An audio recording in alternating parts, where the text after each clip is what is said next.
breathtakingly beautiful, yet brutal. Over the generations, the people who live here have learned how to survive in this inhospitable landscape.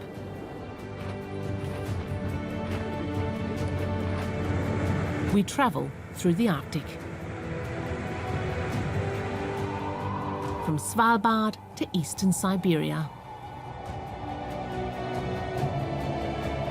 We want to learn how people's lives are changing in this remote part of the world.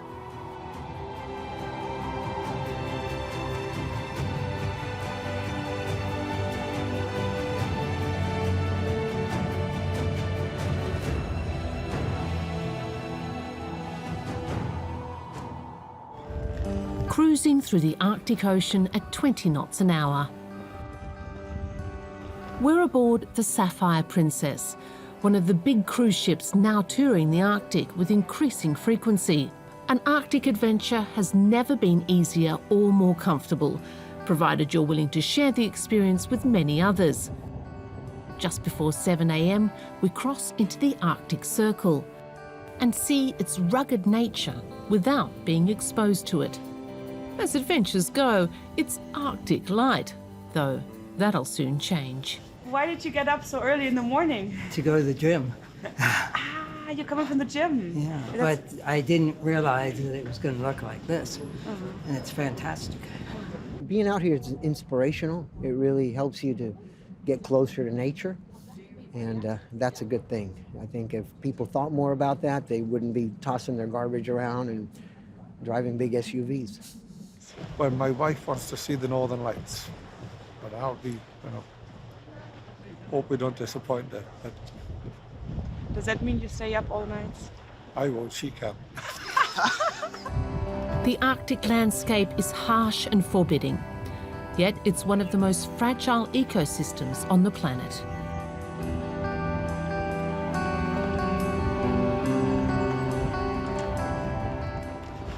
The weather in the far north is temperamental.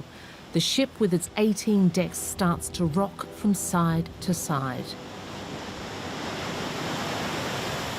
The swimming pool is transformed into a wave pool.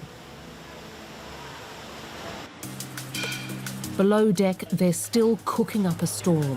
Due to the rough weather, we've lost our appetites. But we still meet with Stephen Reynolds, who shows us around his domain. With a twinkle in his eye, he says a few guests will likely leave the ship heavier than when they boarded it. One, we need to make it look like our presentation, yes? You got a little bit over the potato, look. That's good. Yeah, okay. Happy with that? Yeah. Arctic cuisine's not what the passengers want. In general, the British market that we've just been in, they still want to come for their roast beef, Yorkshire pudding. They want their fried egg and bacon. The Danzels like to travel in style. We meet the couple from Tyrol for an aperitif. They've taken cruises for years. This is their 23rd. Does it bother them that this kind of holiday is increasingly viewed as environmentally unfriendly? Life is a compromise. On the one hand, you want to see places. On the other, there are environmental problems. But this makes the region more popular, so people see how it's changing. It's important the region becomes better known, but that's only possible if lots of people can visit it. The cruise ship industry is enticing people to come to the Arctic while it's still intact. Its ships are bringing guests to ever more remote locations. To ensure that this booming business doesn't fall victim to environmental misgivings, companies are trying to go green. On board, trash is separated for recycling. And some ships are now running on liquefied petroleum gas instead of heavy crude oil or marine diesel fuel. Travelling through these icy waters poses particular dangers, Captain Paulo Rivera tells us. So he and his crew have gone through special navigational training. Polar water navigation, icy water. Up here yet not, we don't have a lot of drifting ice, but there are places where there is a drifting ice. So we have to be careful because ice is like rocks. although they float, small iceberg or growlers, they can actually damage the propellers. And if we go into quite a high condensation concentration of ice with the ship itself, we can actually damage the hull, unless it's a ship which is built for icy water, which is not. This is for normal icy condition, but not very thick and dense.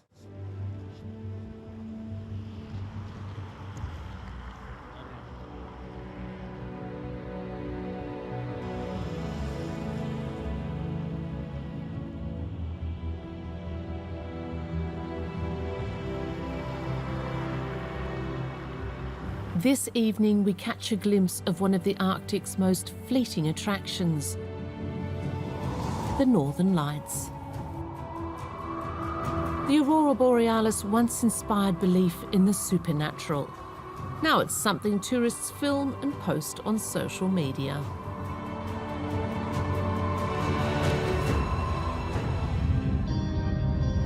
We leave the ship's warm comfort zone. From Alta, we continue on to the Svalbard archipelago.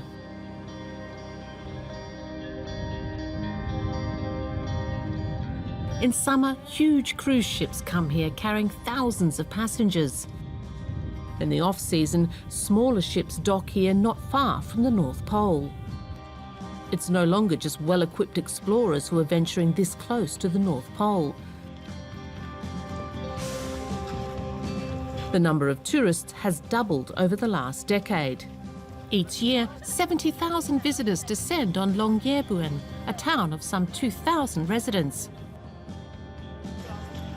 For the locals, tourism has become a reliable source of revenue now that mining is in decline. Still, it has its challenges.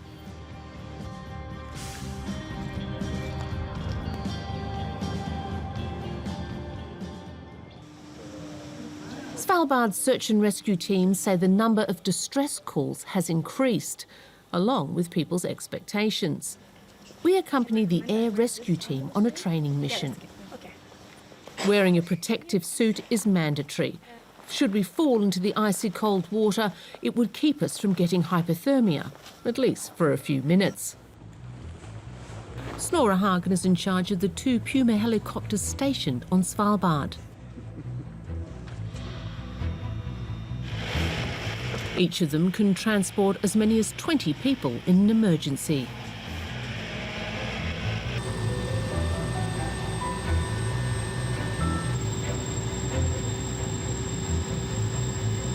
Svalbard is an Arctic desert, yet it's growing ever wetter. There's more rain and less snow. We've been here for quite a few years, and it's noticeable that all the glaciers are getting smaller and retreating. So the temperature on the Svalbard is increasing quite a lot on average. The captain of this expedition vessel has agreed to take part in the rescue exercise, as has our cameraman, who's now being lowered on a rope.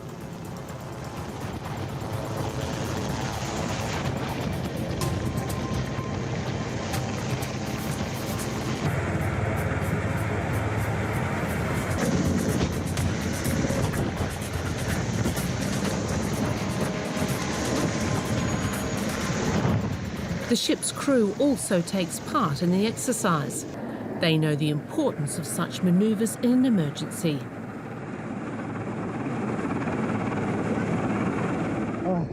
After a little refreshment, it's back to work. Thank you. Thank you.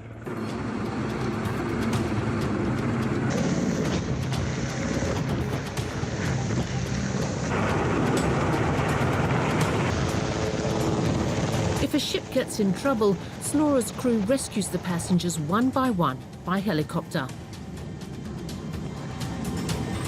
Once they've all been evacuated, there's still another problem to deal with. A shipwreck full of diesel, stranded in an extremely fragile ecosystem. To give guests an unforgettable experience, Snorre says some captains take big risks in this dangerous region. The rescuers must cover vast distances. He finds the huge cruise ships most problematic. The thing is that we should always be able to help, but it might take a lot longer time than we want to. So it's all a matter of, it's a bit harsh to say, but it's a matter of getting the rescue done before people die. So if we start to say that, yeah, we're going to rescue a ship with 7,000 people on board, it might take a week.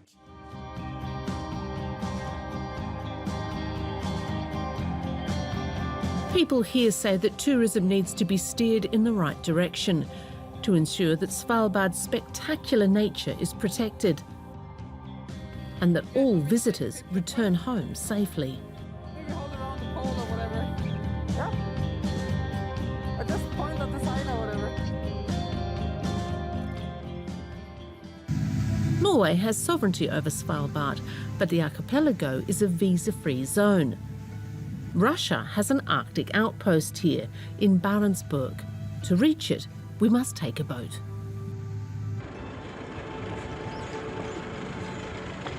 There's not a single road leading to Barentsburg. This sign in Cyrillic is a reminder of bygone times. Our goal, communism. The Soviet spirit where geopolitics has long spoken another language.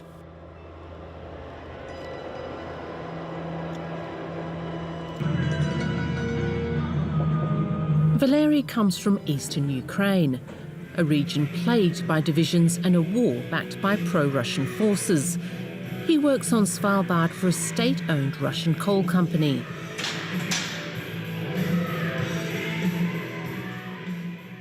My wife stayed at home.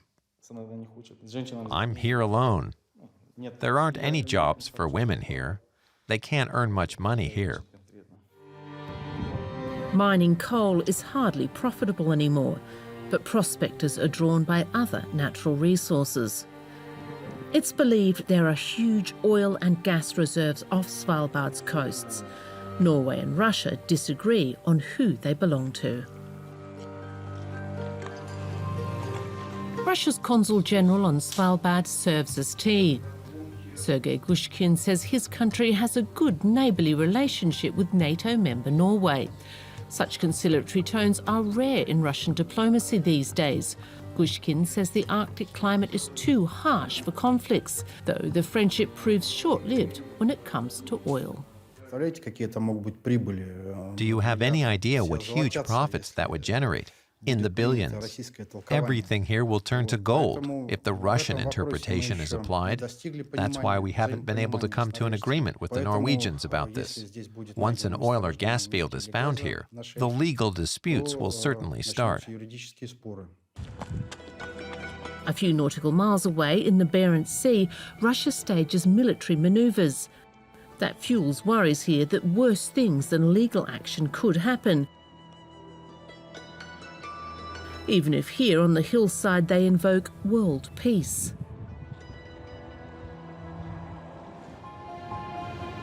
To find out what happens to a remote northern town when fossil fuel deposits are found just offshore, we pay a visit to Hammerfest.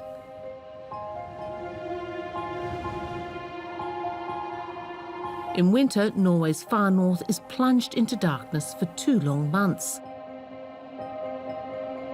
So, for a long time, people were leaving in droves.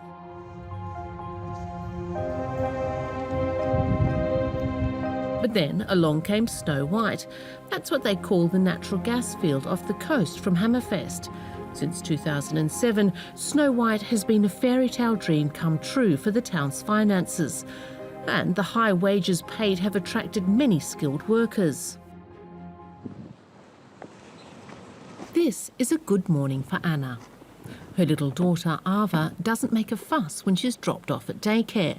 Afterwards, Anna heads straight to the office. Her partner is currently working offshore, as always in 2-week-long stints. Sometimes you have a meeting that you can't miss, and then you really have a challenge. Balancing motherhood with a career at Equinor, Norway's state-owned energy company, is no easy feat. For Anna, it's not just a question of time, but of ideology too. She drives a hybrid car, avoids plastic and recycles her waste. Protecting the environment is important to her, as it is to most Norwegians. Yet she works for a company that makes its money from extracting fossil fuels. The 21-year-old assures us there's no contradiction there.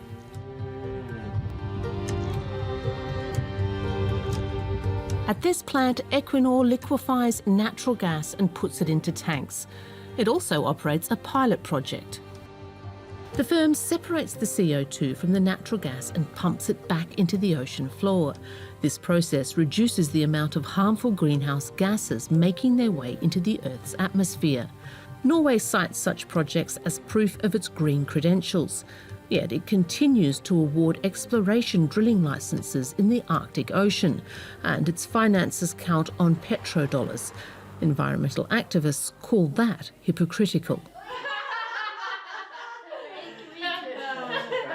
Anna considers their criticism unfounded, yet she's used to having to justify working for the industry. People might think that you would be a hypocrite if you think about the climate crisis and things and still work in the industry. But I think that my company is a place where we grow better fossil energy. Banning Norway's profitable fossil fuel extraction wouldn't change anything, Anna says. Customers would just buy their gas elsewhere, and that wouldn't benefit the climate at all. Her mother has always supported her choice. She has always been a tough girl. She was early pointing out that I want to work in that company. This is my dream.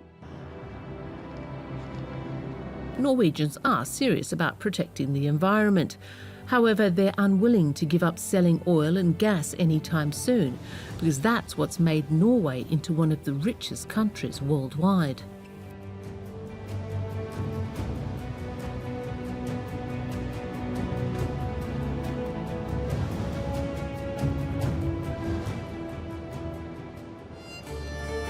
We continue our journey eastwards, from Hammerfest to Bovanenkovo on the Yamal Peninsula. In the language of the indigenous Nenets people, Yamal means the end of the world. But now the peninsula is the site of one of Russia's largest economic projects.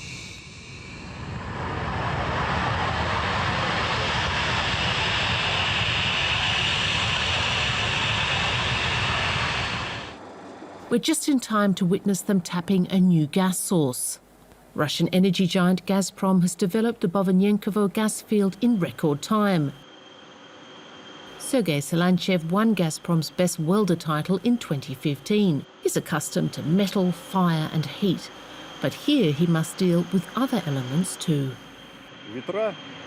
Wind and frost. Sometimes it's minus 15 degrees Celsius. In those temperatures, you try not to work outside.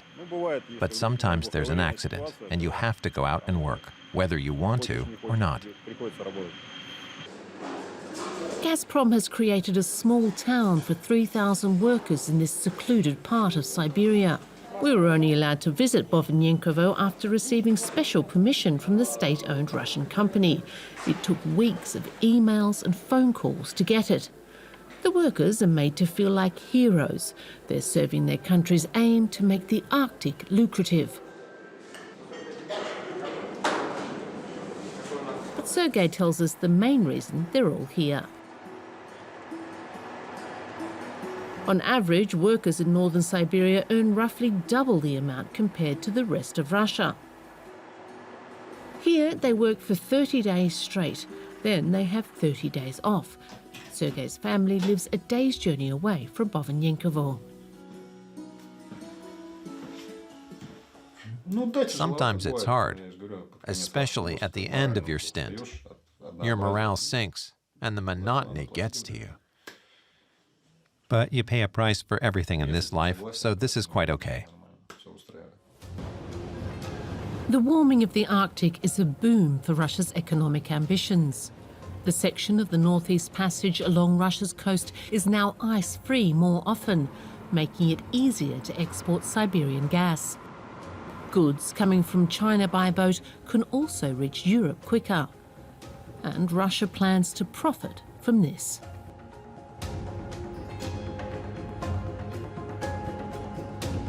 port of Siberian is pivotal to this strategy.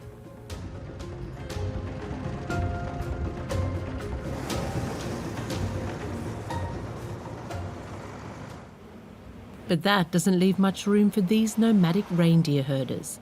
In the shadow of the drilling rigs, they fear the loss of their homeland.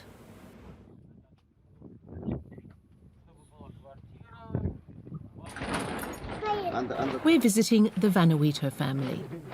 They belong to the indigenous people known as the Nenets. They've lived here for centuries and are perfectly adapted to the inhospitable conditions in the Arctic. But now these nomadic people must contend with industrial sites, train tracks and streets. Drilling is underway for oil and gas on the Nenets' grazing land, endangering their traditions and culture. You call this a fridge. I call it a paria. It stands on legs like this, so we can stack meat, fish, and so forth up there. Then they stay fresh for a long time.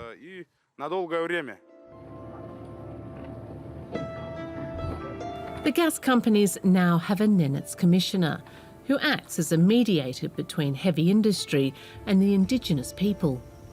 It's good PR. Hello, nice to see you. Is she yours?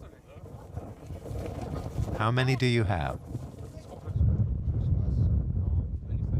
Sometimes the companies donate firewood or a generator to the Nenets. Though Grigory tells us this hardly compensates for what they've lost due to industrial expansion. It's not good. Why? Shouldn't they help?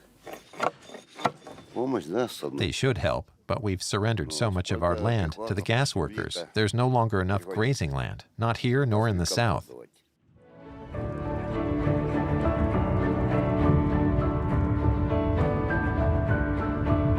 A source of food, clothing and transportation. Reindeer are everything to the Nenets. The Vanuatuos have 200 of them. But times are changing. The winters are getting warmer and the animals are growing thin as they have a hard time finding food. Without snow, it's harder to keep the reindeer together. They go off in all directions, and groups break off from the herd. The Vanuatuos will soon set off to their winter grazing lands, like every year. But their route will be different, determined more and more by the economic interests of the distant capital. We continue on our Arctic adventure. From Siberian, we travel to the settlement of Shersky in the middle of the Arctic summer. In the tundra, it can reach 40 degrees Celsius in the summertime, yet with every step we take, it gets cooler. And it smells of fish, because despite its beauty, this serves as a freezer for the local people. In sub-zero temperatures, the remains of plants and dead animals from past eras don't decompose. The permafrost functions like an icy safe, keeping its store of carbon locked up, double the amount of carbon dioxide contained in the entire Earth's atmosphere. It's a ticking climatic time bomb.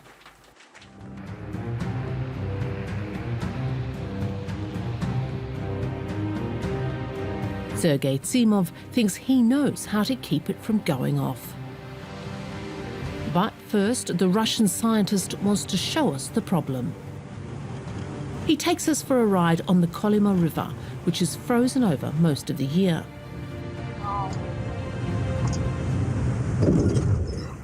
We hit a sandbank and are stuck.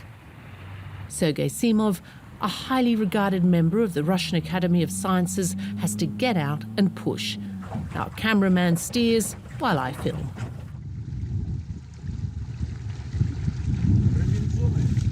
After more than 4 hours, we reach ice cliffs. But the sound of running water soon makes it clear Siberia's permafrost is melting. This my crops sleep close to 50,000 years. Now they wake up, and I hear they start to breathe and produce smell. The organisms start eating right away, and in doing so, they transform carbon into carbon dioxide. In our area, there's so much of it that Europe's climate will become unbearable if it all thaws out. The speed at which the ground is releasing greenhouse gases is exceeding scientists' most dire predictions. Back to Sergei's plan. Large creatures once roamed the mammoth steppe. We collect evidence of that within minutes, surrounded by swarms of mosquitoes. The remains of bison, horses, and woolly mammoths. Wherever people appear, unspoiled nature disappears. In Russia, there's still a lot of open spaces. It's our duty to restore the natural variety that our forefathers witnessed. Simov is a scientist who wants to put his theories into practice. So, over 2 decades ago, he began resurrecting the Ice Age with his Pleistocene Park. Together with his son Nikita, he chopped down trees and planted ancient grasses. Then they introduced yaks and bison. The herbivores are tasked with a huge responsibility: slowing the pace of climate change. In December, a thick blanket of snow insulates the ground from the cold. The horses, on the hunt for grass, dig around in the snow and tramp it down. This allows the permafrost to freeze more thoroughly, which protects it from thawing out in the summer.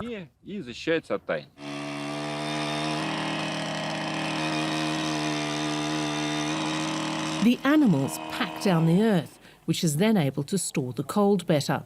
At least that's the Russians' basic hypothesis.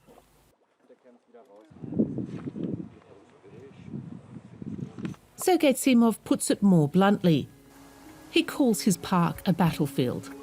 The fight between an ecosystem that's ill-equipped to combat climate change and the Ice Age one he aims to resurrect. His experiment has drawn scientists from around the world, including a German team that's examining the grasses the Simovs have introduced. They're trying to measure the levels of environmentally harmful gases here. We assume the whole thing has a much more active circulatory system or exchange with the atmosphere, but that ultimately the ground absorbs more carbon due to more photosynthesis and the more active grasses that grow here. The Simovs say the ground at their Pleistocene Park is already retaining the cold better. The Russian Republic of Sakha is sparsely populated. In summer, most of the people here live from fishing. In winter, they hunt muskrat and ermine. Leonid and Sergei share a lifelong friendship. Давай, мой друг, с тобой по маленькой и нальем за это счастье, что живет. But they have different views on climate change. No, I don't believe it, period. Nothing's changed. Everything's the same as always.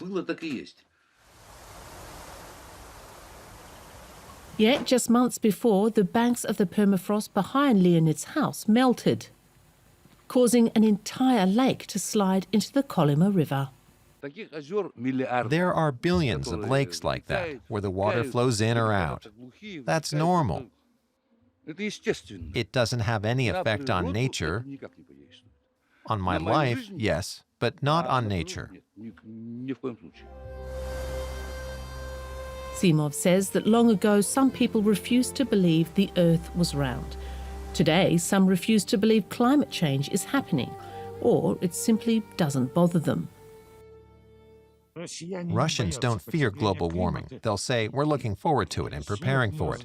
The Europeans, Americans, North Africans, and Asians must sound the alarm, those already feeling the negative effects of global warming.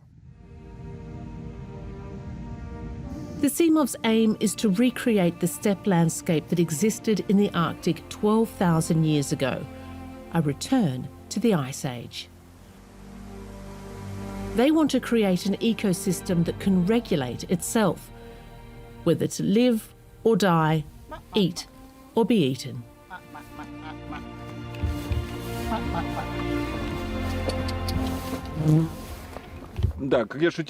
Ultimately, I let a lion or a tiger in here and say, now this is your park.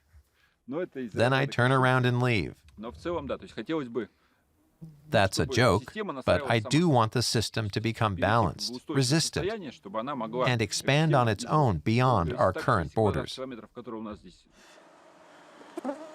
Sergei could even imagine that one day woolly mammoths will be grazing here alongside the bison. I don't want to leave my grandchildren and great-grandchildren this sad northern landscape in which only mosquitoes feel at home. I want to leave them the species-rich nature of our forefathers, the kind of nature that stabilizes the climate and feeds millions of people.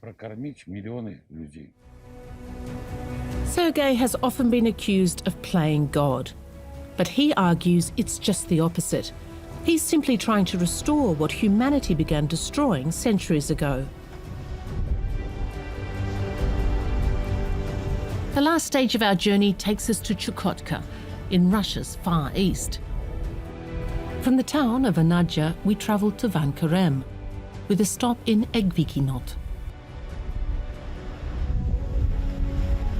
According to Siberian superstition, you shouldn't photograph a helicopter just before takeoff, but we can't resist taking a shot when no one's looking. People here tell us the Mi-8 is Russia's most reliable helicopter, but as passengers, we can't help but feeling that it's rather reluctant to remain airborne. Still, the view out the window quickly makes up for that.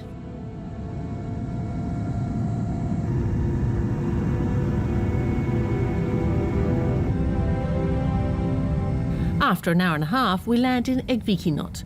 Another storm is brewing, so we change modes of transport from helicopter to triple-axle jeep.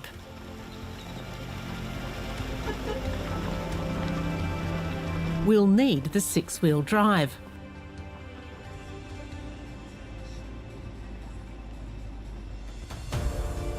North of the Arctic Circle, the roads come to an end.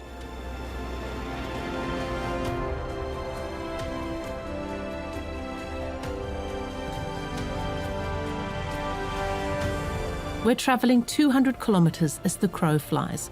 Our average speed is just 11 kilometres an hour.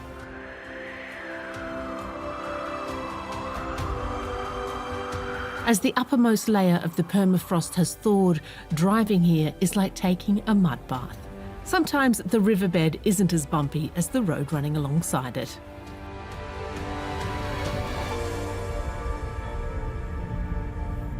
At some point, we stopped counting the number of flat tyres. There's just one settlement along the route. At the winter quarters of these nomadic reindeer herders, our team attracts a fair bit of attention. They rarely receive visitors, but music is a universal language.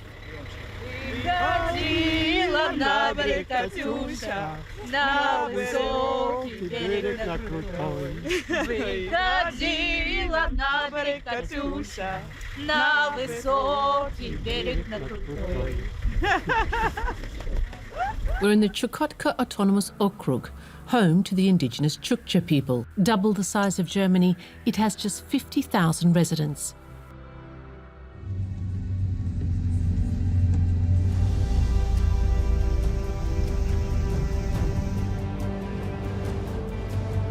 During the night, our drivers get hungry. In the early morning hours, we reach our destination. Van Karem. Only 180 people live here, but every year they're inundated with visitors, several thousand walruses.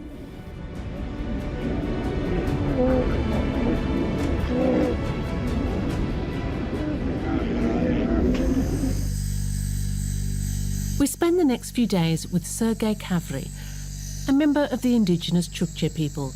He belongs to a family of marine hunters. He wants to pass on his knowledge to his nephew Yuri. As soon as the weather improves, they plan to go hunting together.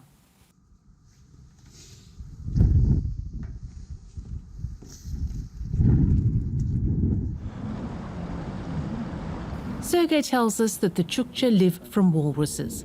He takes us to see their colony.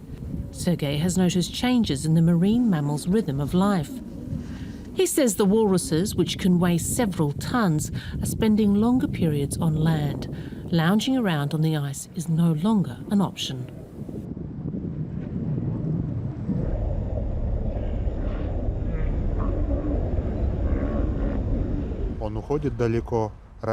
The ice disappears earlier, and it keeps retreating.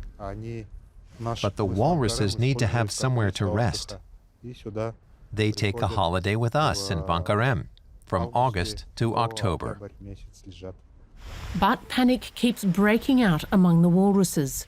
They often trample one another to death. To document the fatalities, Sergei must free their bodies, which are frozen to the ground.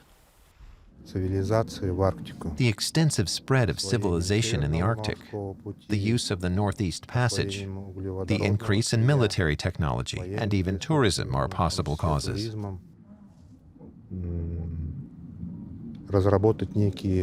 We need rules and regulations that help the walruses and reduce their panic.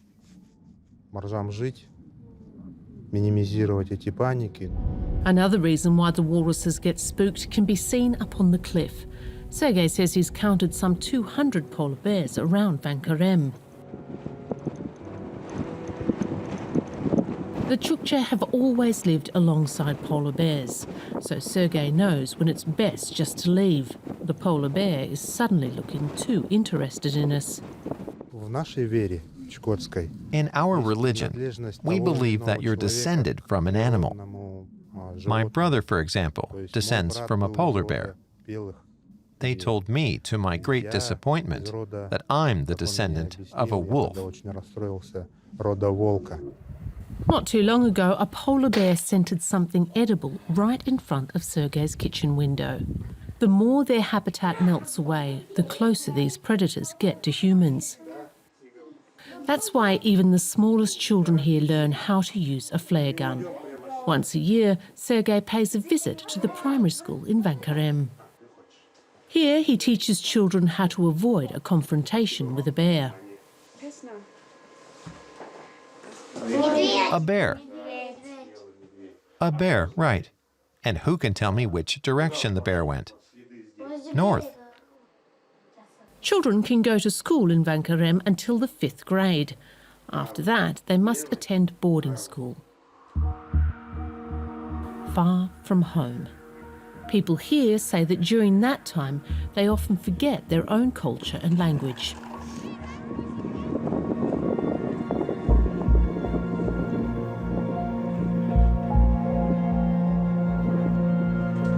Vankarem's only general store offers everything from cheese to shoes.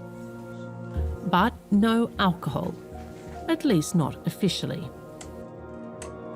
They fear that in this harsh climate, people will try to drown their sorrows in drink.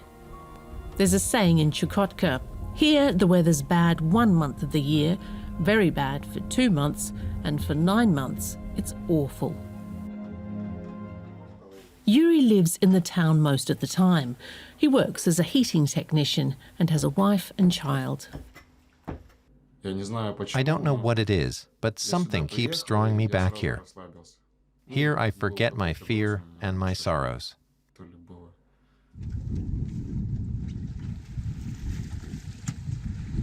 For Yuri, today is a special day. He'll be leading the harpoon team for the first time. People here go for months in winter without seeing the sun. But these men tell me nothing compensates for that better than walrus meat. They say that it's safer to kill the animals in water than on land.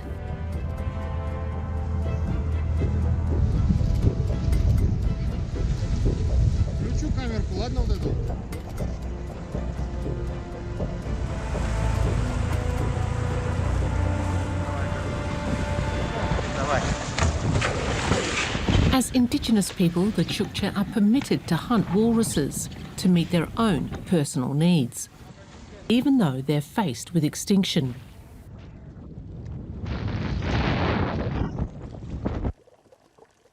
Sergei says that his people are also threatened with extinction. Yet, unlike the walruses, the Chukcha don't have a lobby.